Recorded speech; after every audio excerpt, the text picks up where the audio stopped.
अक्सर जो भी सीरियल सिखाए जाते हैं उनकी जो हीरोइंस होती है वो बहुत ज़्यादा सेक्रीफाइसिंग होती है, अपने पति की हर बात मान लेती है, ससुराल वालों की हर बात मान लेती है। अगर ससुराल वाले माँ की बेइज्जती कर रहे हो तो वो भी सुन लेती है। उनकी जिससे अपनी बेइज्जती की टेंशन नहीं तो वो अपने माँ की बेइज्जती की क्या ही टेंशन लेगी।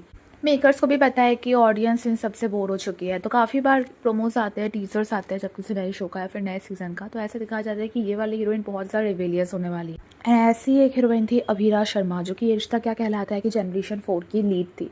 लेकिन स्टार्टिंग में उसका जो रोल था वो जितना ज़्यादा ही अच्छा था, जैसे वो अपने माँ के लिए लड़ती थी, अपने लिए लड़ती थी, वो किसी से फालतू की बेइज्जती नहीं सुनती थी। मतलब एक होता है कि अगर आप गलती करो तो फिर आपको कोई सुनाए तो फिर ओके, ठीक है। बट सीरियल की हीरोइंस ऐसे नहीं है। सीरियल की हीरोइंस अगर आप बेवजह के सुना लो, सपोज उसने खाना बना रखा है, आप खुद ही खाना फेंक के बोल लो कि तुमने तो खाना गिरा दिया, तो वो रोएगी बैठ के, वो तुम्हें जवाब नहीं देगी। बट अभीरा शर्मा ऐसे नहीं थी। तो मतलब स्टार्टिंग में तो बहुत अप्रिसिएशन मिलता था कि अभीरा शर्मा ऐसी है, अभीरा शर्मा वैसी है, वो तो बिल्कुल अपनी मासी की तरह है, आरोही की तरह। बट जैसे जैसे दिन बीतता गया, अब सारी हीरोइन तो कुछ ही टाइम के लिए ऐसी होती है, एट द एंड सारी हीरोइन एक ही हो जाती है, अपने पति की बेइज्जती सहने वाली, ससुराल वालों की बेइज्जती सहने वाली, सारा दिन रोने वाली और वापस से रोना खत्म करके अपने पति और ससुराल वालों के लिए और भी ज़्यादा बेटर काम करने वाली। तो बस अब अभीरा भी वही बन गई। पहले अभीरा जब भी कुछ गलत होता था तो आवाज़ उठाती थी, अगर कोई उसके माँ को कुछ बोलता था तो वो घर छोड़ चली जाती थी। बट उसके बाद क्या हुआ, अभी जैसे कि मतलब मैं ये शो ज़्यादा देखती तो हूँ नहीं, बट मेरी रील्स में आ जाता है या फिर मेरी इंस्टा फीड पे आता है और कभी कभार मैं हॉटस्टार में देख लेती हूँ। तो फिर मैंने देखा है अभी कुछ टाइम पहले क्या हुआ था कि जो ये मायरा है, मायरा को किसने किडनैप कर लिया था। अब मतलब तब वो लोग उसे पुकी बोलते थे। भाई अभीरा अपने जान पे खेल के उस बच्ची को बचा के लाई।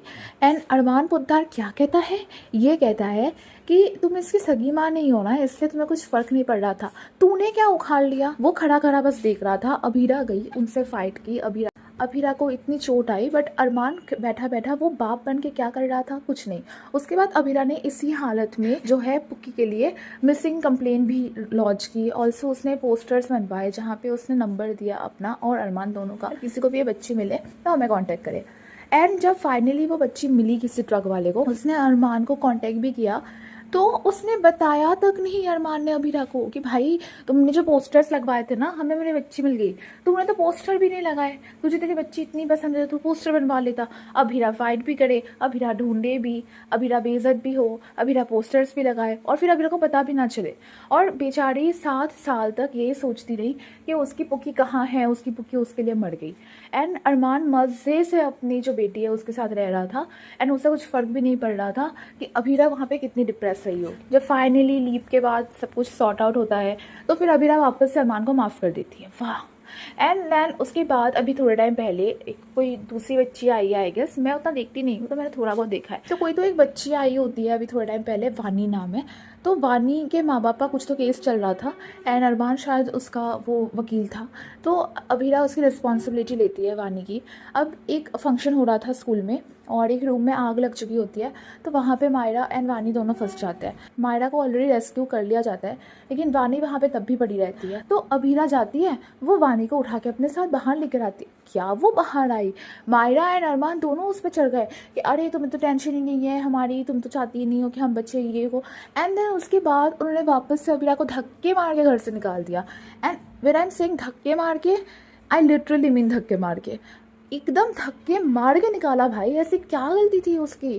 एंड उसके बाद वो हॉस्पिटल में थी एंड माना मैंने कि विद्या ने कन्फ्यूजन्स क्रिएट की थी। तो क्या हो गया, पति विद्या है या फिर अरमान, अरमान को फ़र्क नहीं पड़ता क्या, अरमान ने जाके चेक करा, नहीं करा। अरमान कभी भी कुछ क्रॉस चेक करता है, नहीं करता, वो तो लॉयर है ना, एंड लॉयर्स को तो काम ही होता है क्रॉस चेक करना।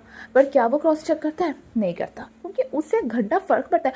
वो जानता है कि चाहे वो अभिरा के साथ कितना भी गलत कर ले, लेकिन हर बार एक लीप आएगा 10-20 साल का या फिर 7-8 साल का, एंड अभिरा वापस से उसके चक्कर में पागल हो जाएगी। अभिरा वापस से उसे माफ़ कर देगी और फिर से कुछ महीने तक उनकी रोमांटिक स्टोरी चलेगी एंड उसके बाद वापस से अभिरा जो है बेइज्जत हो जाएगी। उसके बाद वापस से अरमान अभिरा की कोई छोटी सी गलती को इतनी बड़ी गलती बना के उसे धक्के मार के घर से निकाल देगा। ये तो नहीं दिखाया गया था हमें अभिरा शर्मा के इंट्रो में, इसलिए मैंने देखा ही नहीं। मुझे पता है जब भी ऐसे दिखाते हैं ना, या तो वो लड़की विलेन होती है जैसे आरोही थी, तो विलेन से ऐसा अक्सर कर पाती है, हीरोइन कभी भी वो कैरेक्टर कंटिन्यू नहीं कर पाती। एट द एंड उससे ना वो डरी सहमी सेक्रीफाइसिंग, हमेशा माफ़ कर देने वाली, बेइज्जत होने वाली, हर किसी से बेइज्जत होने वाली हीरोइन बना ही देते हैं। और मुझे ये समझ नहीं आता, अभिरा शर्मा एक लॉयर है, हर लीप के बाद वो कुछ भी कर रही होती है एक्सेप्ट लॉ। अब वो मैकेनिक बन के घूम रही थी, क्यों? उसने लॉ की डिग्री ले रखी है, वो आराम से लॉयर ही तो बन सकती है। उसके पहले भी वो सेम कर रही थी, साड़ी बेच रही थी, वो कर रही थी। हाँ ठीक है, तुमने दिखाया फीमेल मैकेनिक, बहुत अच्छी बात है, बट क्यों दिखाया? इसका तो कोई लॉजिक नहीं है ना। अब देखो, जिसने पढ़ाई नहीं करी, मैकेनिक की पढ़ाई करी है, वो मैकेनिक बनेगा या बनेगी ना। अब कोई लॉयर है तो वो लॉयर ही बनेगा, वो क्यों मैकेनिक बनेगा जाके? ये थोड़ी कि कोई डॉक्टर अचानक से जाके मैकेनिक बन रहा है, इसका कोई सेंस नहीं बनता। एंड दूसरी बात, मुझे ऐसा लगता है कि अभीरा को अपनी माँ को फॉलो करना चाहिए। मतलब अभिमन्यु नहीं था उतना अच्छा, बट बहुत लोग कहते हैं अभिमन्यु अच्छा था, बट उसने अपने भाई का ब्लेम जो है दिया था अक्षरा पर। बट उस टाइम वो डिप्रेस था, बट स्टिल अक्षरा ने उसे कभी माफ़ नहीं किया। एंड अभीरा अपनी माँ की तरह बिल्कुल नहीं है, वो हर दूसरे पल आकर अरमान को माफ़ कर देती है। अरमान इतना बेइज्जत करता है उससे, लोगों के सामने, दुनिया के सामने, धक्के मार के उसे निकाल देता है। फिर भी वो लाइक ठीक है, अरमान ने माफ़ी मांगी तो इट्स ओके। मुझे तो इतना ज़्यादा चीप लगता है ना उसका कैरेक्टर। कैसे माफ़ कर सकती है अरमान को हर बार? उसकी माँ को देखो, एक गलती के लिए माफ़ नहीं किया, पूरी ज़िंदगी भर कितने बार अभिमन्यु ने माफ़ी मांगी एंड उसे कितना दुख हुआ, बट वो यूँ मूव ऑन हो गई अभिनव के साथ। एंड उसने सोचा भी नहीं कि अच्छा चलो अभिमन्यु को दूसरा चांस देते हैं, क्या पता अभिमन्यु अपनी गलती समझ जाए। उससे घंटा फ़र्क भी नहीं पड़ा कि मुझे अभिनव मिल गया तो मैं अभिनव के साथ चली जाऊँगी। अभिमन्यु को अगर अपनी गलती रियलाइज़ हो तो भी कोई बात नहीं, और नहीं हो तो भी कोई बात नहीं, क्योंकि मैं तो अभिनव के साथ मूव ऑन हो चुकी हूँ। अभिरा के लाइफ में भी आया था ना अंशुमान, अंशुमान था ना, वो अंशुमान के साथ मूव ऑन हो सकती थी, बट नहीं, वो अंशुमान के साथ शादी के टाइम भी ये सोच रही थी कि अरमान उसके साथ गाना गा रहा है। मुझे तो कुछ समझ ही नहीं आता अभिलाष शर्मा का कैरेक्टर, एकदम डोरमैट सा बना दिया है उसे। कोई भी आके उसे किसी भी जगह से ट्रीट करके वापस से उसे धो के अपने दरवाजे पर रख देता है, एंड देन डोरमैट अपना काम वापस से शुरू कर देता है। डोरमैट का क्या काम होता है? डोरमैट को हम धोते हैं, पोंछते हैं, उसके बाद अपने डोर के सामने रख देते हैं, तब वो बहुत चमकता है। उसके बाद महीनों तक उस पर लोग आते हैं, अपना जूता साफ़ करते हैं, और उसके बाद घर पे आते हैं, घर से जाने के टाइम भी उस पर ही पैर देके जाते हैं। एंड जब वो गंदा हो जाता है तो उसको वापस उठाते हैं, धोते हैं और वापस से वहीं पे रख देते हैं। अभिलाष शर्मा का भी ऐसा ही कैरेक्टर है।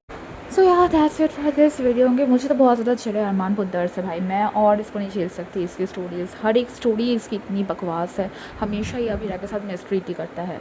सो कमेंट सेक्शन में ज़रूर बताना कि आप लोगों को अभिमान पसंद है या नहीं, क्योंकि ऑनेस्टली मुझे तो अब अरमान से कोई भी अरमान नहीं है। अरमान में सिर्फ और सिर्फ अभिमान ही है, यानी कि अहंकार।